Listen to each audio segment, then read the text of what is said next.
Hello and welcome to the Growing Healthy Families podcast. I'm your host, Dr. Scott Haggerty. On this show, I interview the world's top health experts so that you can know with certainty what it takes to give your family a life of epic health and wellness. As parents, we don't want to see our kids struggle. I knew that he had the potential, and I knew that something needed to be done. It was hard. We would get frustrated. We didn't know how to deal with it. I was more emotional about it. Sure that, we're here. Amen to that, brother. Amen to that. Hey, moms and dads, it's Dr. Scott here. So before I leave today, I've had a number of different conversations today with moms and dads, and there's been these common themes that we've talked about in a number of different of the conversations, that moms and dads are always wanting to know, why did my child go down this road? Why is my kid dealing with these neurodevelopmental challenges? What started all of this? And I'm going to spend just a few minutes here. I'm not going to belabor this because I know that many of you are probably looking for quick answers and you want to understand what's happening. But I'm going to give you some very, very, very specific details as to why so many kids are going down the road of neurodevelopmental challenges. And I'm going to tell you it starts here. So this is what happens to, on an annual basis, 33 to 50% of all the kids that come into this world. Even if this is not what happens to your child, moms and dads, kids are going through stress to their cervical spine. You see where that little baby is having their neck pulled. Even in a vaginal delivery, that is where they're being tractioned from.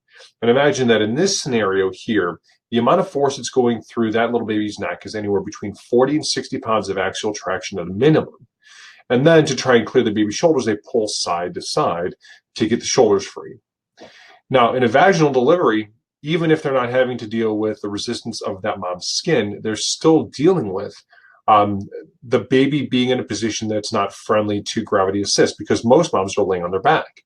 And because of that, what that does, it makes it very difficult for the baby to be delivered without assistance. So the OB or the midwife has to put some traction into the baby's neck. And we know what happens. We know that the top part of the neck, the brainstem region, is going to be affected by this. Let's put concept to this. So all of our senses work together to feed our brain with information about what's happening around us. The one that refines and coordinates and helps all of the senses to come in correctly is the sense that's called our proprioceptive sense. That sense is really critical because it's extremely dense in our spinal column, and 33% of the nerve endings that lie in the spine from that one sense, they live right in the very top part of the neck, which is the area that you saw tractioned here in the slide. So think about that as input control. And so for a baby's nervous system to develop normally, input has to be normal. Baby has to have lots of proprioception, and if it doesn't, there are consequences to this. And so think about it like this. At that very early stage, that baby had a pretty significant subluxation that occurred to its little neck. Subluxation as a term has three major components. Most of you, when you think of chiropractic, may think of misalignment. And misalignment's important, not as important as the loss of motion, which is proprioception, perception of movement. If that little baby's neck is a byproduct of the birth process, gets subluxated, which is a misalignment along with loss of motion, then what it does is it triggers that baby's stress response. And if the baby's nervous system early and often is stuck in stress mode, then what we see is stress outputs and stress behaviors. Because subluxation creates a background noise of stress, which will then affect that baby's ability to have their body work and give information to the brain to keep it calm. Why this is really important is that this area at the top of the spine, when it moves the way that it should, does a great job of allowing all the sensory input to come in as it should, keeps the brain calm, and it manages the balance point between the stress response and the rest and digest response. Babies, when they're delivered, should be 95% of the time in rest and digest mode. When they are not in rest and digest mode, what happens is that their stress mode kicks in. And that should be something that's a very short-term thing. It should be something like, baby's hungry, baby then will cry and fuss until they're fed. And then when they're fed, right, they instantly want to take a nap, and they go into rest mode, they go in digest mode, and then soon after they're going to, pee their diaper, poop their diaper, they're going to get up, rinse, and repeat. When stress mode kicks in, right, then there might be, instead of things working the way they should, real smoothly, baby's able to digest the way they should, then because of the effect on certain nerves, like a nerve called the vagus nerve that lives right at the top of the brainstem, If the vagus nerve can be affected, it can affect everything from the way that the baby's able to digest food to the way they're able to drain their ears. And this is really important because the vagus nerve is critical. But the vagus nerve, if you see here, the vagus nerve lives right there. And the vagus nerve trails down this green nerve, and it goes into the heart, to the lungs, stomach, small intestine, arteries of the abdomen, the liver, the pancreas, the adrenal glands, small intestine, large intestine, everything. It's a really, really critical organ. But here's the thing you have to remember is that nerve is not just an output nerve. It's input. And it has to have constant feedback from the spine to keep the nerve giving feedback to the brain so it knows exactly how to maintain the regulation of the heart, regulation of the lungs, regulation of the immune system. If something happens early on that disrupts the subluxation process, then it will disrupt the brain's ability to regulate all of our internal processes via the vagus nerve. That's why we see so many babies dealing with things like reflux and issues with ear drainage, and they're rigid and they're head banging, and difficulty with breastfeeding and latching and all of these things, because these are signs that baby is having difficulty being able to move their neck, right? Because we talked about subluxation being misalignment with fixation.